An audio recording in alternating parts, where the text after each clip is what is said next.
Bonjour et bienvenue dans Turf Actu. Au sommaire, un point sur le calendrier 2025 et un portrait d'une incroyable jeune femme, Vanessa Frison. Excellente émission à tous.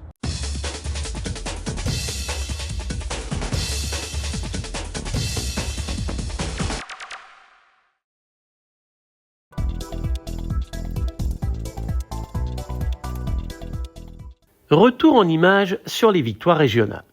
Frédéric Ferraz, l'actuel président de la Société des courses de Reims, savoure le succès de Courrazille-Pinot-Croisé-la-Roche dans une épreuve pour apprentis et la jockey. Le permis d'entraîner, Bernard Recher effectue un déplacement gagnant avec Topinambour sur l'hippodrome de Lyon-Paris. Une nouvelle fois, la fin de course tranchante du cheval lui permet de faire la différence dans la phase finale. Après un passage par Auteuil, Carmix s'adjuge un steeple à Lyon le 20 octobre et fait briller la casaque d'André Blancpain. Enfin, mardi à Nancy, Xarine offre à Yvonne Volmer un joli succès. Après une course d'attente prolongée, Xarine se rapproche à mi-ligne droite et dicte aisément sa loi.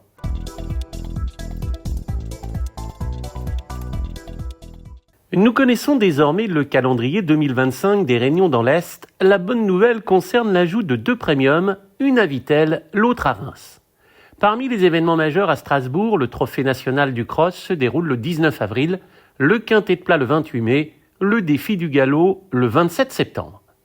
Du côté des trotteurs, le Grand National du Trot est prévu le 9 avril à Reims, le Trophée vert le 24 août à Montirandère. Les fêtes des hippodromes, en jaune sur le document, associent courses hippiques et nombreuses animations.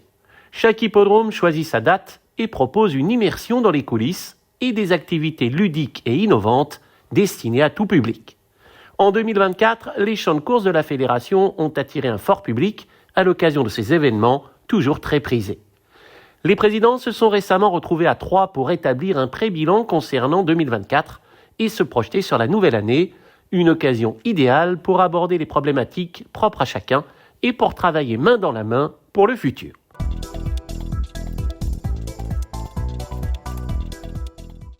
Le parcours de Vanessa Frison force l'admiration. La jeune femme voue une passion infinie aux chevaux au point de sacrifier une grande partie de sa vie personnelle. Depuis les débuts de cette émission, jamais je n'ai rencontré un personnage aussi attaché à ses pensionnaires, aussi concerné par le bien-être de ses équidés, aussi soucieuse de leur fin de vie. C'est en Alsace, à Rittershofen, que j'ai interviewé cette incroyable quadragénaire. C'est avec beaucoup d'humilité qu'elle s'est livrée. Les chevaux au quotidien, beaucoup de plaisir et du bien-être, et puis le fait de pouvoir se détendre. Ils sont apaisants et je me suis déjà posé la question si maintenant j'arrêtais les chevaux, je pense que je pourrais pas parce que ça manquerait quand même. Et je sais pas, la connexion, la confiance. Je le vois maintenant avec One Call, ça fait quasiment 7 ans que je l'ai. On se regarde quand j'arrive, elle est née parce qu'elle est contente de me voir, ça fait vraiment plaisir. Ça reste des animaux, mais les gens qui comprennent pas ça. Des fois, j'essaie d'expliquer aux gens, mais ils comprennent pas. Si on le vit pas, c'est attachant. Comme dit, elle fait partie de la famille, même si c'est un animal, mais en tout cas, je pourrais pas vivre sans, ouais. L'histoire de Vanessa démarre dans les années 90. Elle apprend alors à monter à cheval, tandis que son père investit dans des galopeurs. Les succès ne se font pas attendre avec Skiff et Holstinette, lauréates de la grande course de haies de Strasbourg, tous deux entraînés par Philippe Lefebvre.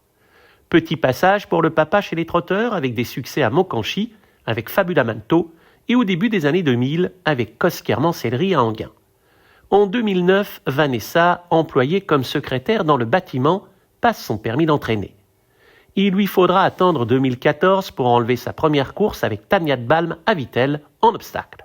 S'ensuivent alors les succès de Vendredi Château, Hugoline de Balme et des accessites. La première jument que j'ai achetée pour moi, c'était My Angel. Elle avait couru en plat, elle a fait quelques places et depuis elle est poulinière. C'est la seule poulinière que j'ai en fait. Et elle m'a donné le premier produit où j'ai eu la chance qu'il a gagné en débutant. Et là, elle en a un deuxième qui est chez Fabrice Fouché, qui se débrouille pas mal aussi, qui va bientôt débuter en obstacle. Et j'ai un 2 ans qui va suivre et une petite pouliche de Cœur du Nord, My Angel embellit désormais l'existence de Vanessa et pourtant son premier produit, Angel's Dream, a failli ne jamais voir un hippodrome. Il s'est avéré qu'il avait un chip qu'il fallait opérer. ça le dérangeait pas, il était pas boiteux et c'était pas chaud. Donc on l'a fait opérer. On est allé en Allemagne en clinique, on l'a fait opérer. Manque de peau, il est revenu chez moi, il a chopé un staphylocoque. Donc pour tout et en tout, il était quasiment 2 mois en clinique. Et du coup, j'ai dit à mes parents, je dis avec ce qu'il a maintenant, cheval de course, c'est réforme directe. Du coup, je l'avais là pendant quelques mois et tout, et je dis à ma mère, je dis tu sais quoi, j'avais un peu le temps, j'ai dit autant laisser, j'ai dit au moins j'ai pas de regrets quoi. Bah heureusement que j'ai essayé parce que du coup il a débuté, il a gagné 10 longueurs, un bumper quoi. Et après, oui, bah, quelques jours après, j'ai Arcana qui m'a appelé pour me demander si j'étais pas vendeuse, donc je leur ai expliqué tout ça. Et ils m'ont dit que si le bilan vétérinaire, il est ok, parce que j'avais fourni donc les radios et tout, donc tout le monde voyait tout. Et ils m'ont dit, il n'y a aucun souci. Et du coup, on a fait l'aventure, quoi. C'était, enfin, pour moi, avoir une poulinière et le premier produit, quoi, c'était génial. Le petit frère Harry Angels a enlevé sa première course dans l'Ouest sur le sable de Plestin-les-Grèves à marée basse cet été. Il prend les choses du bon côté à l'entraînement. L'histoire des descendants de My Angel est en train de s'écrire et le meilleur reste à venir. Pour Vanessa, se séparer d'un de ses pensionnaires serait considéré comme un crève-cœur et lors de notre passage, plusieurs des chevaux présents dépassaient allègrement les 20 ou 25 ans. De les vendre maintenant, j'aurais peur qu'ils arrivent chez quelqu'un qui les entretienne pas comme nous en fait. Et ma mère m'a déjà dit on pourrait en vendre quelques-unes des juments âgées, mais j'ai dit maman, mais pour qu'elles arrivent quelque part ou qu'elles sont maltraitées après, je veux qu'ils soient bien jusqu'à la fin quoi. Je veux dire, ils nous ont tellement donné qu'ils méritent, je pense, d'avoir une belle vie jusqu'à la fin quoi.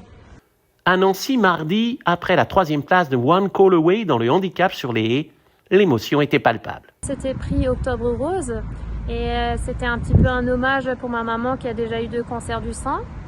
Et je dirais lui rend un petit peu aussi parce qu'elle elle s'occupe des chevaux un peu tous les jours et puis de les voir courir comme ça fait vraiment plaisir. Et puis et juste pour dire aussi que les gens, il faut qu'ils se battent et surtout que la famille, l'entourage, c'est super important qu'ils les soutiennent quand ils sont malades. Parce que je pense que c'est ça qui les aide aussi. Et puis ma mère, je pense que le fait d'avoir les chevaux et tout, ça l'a beaucoup aidé aussi à pouvoir vaincre la maladie, quoi. Ce serait bien d'avoir une belle victoire à Paris, quoi. Ce serait sympa, ouais. Bah, déjà, j'ai eu la chance de pouvoir courir à Auteuil. Bon, on n'a pas fait de place, mais c'est déjà sympa de pouvoir y aller. Carabin, il m'a offert une très belle place à Compiègne à l'époque. C'est vraiment sympa, quoi. C'est l'aboutissement de tout le travail. Et surtout quand on a des choix un peu compliqués parce que c'est un investissement au quotidien. Et il faut faire attention tout le temps. Quand ils sont un peu compliqués, c'est dur. Et après, c'est indescriptible quand ils gagnent et tout ça. On peut pas si on le vit pas, je veux dire, ouais, comme dit, on travaille tous les jours pour ça et quand ils gagnent, c'est le Graal, hein, c'est génial. Enfin, c'est vraiment, ouais, je sais pas, je peux pas trop décrire, mais ouais, ça fait vraiment très plaisir.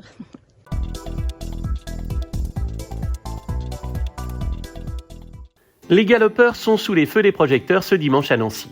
Les 3 premières courses s'adressent à des chevaux d'obstacles, viendront ensuite les courses plates, la dernière étant prévue vers 16h45. David et Satalias se déplacent souvent à bon escient dans l'Est.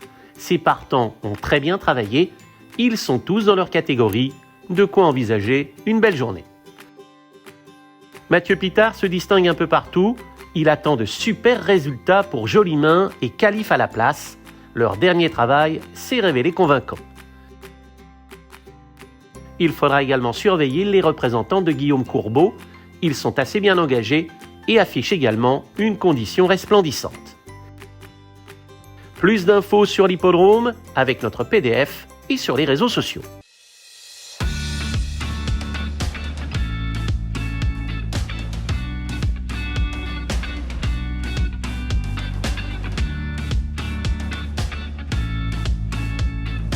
Merci d'avoir suivi cette émission. Si vous n'êtes pas encore abonné, rejoignez la liste de nos abonnés. C'est simple et gratuit. Il vous suffit de cliquer sur le bouton du bas. À très vite dans Turf Actu.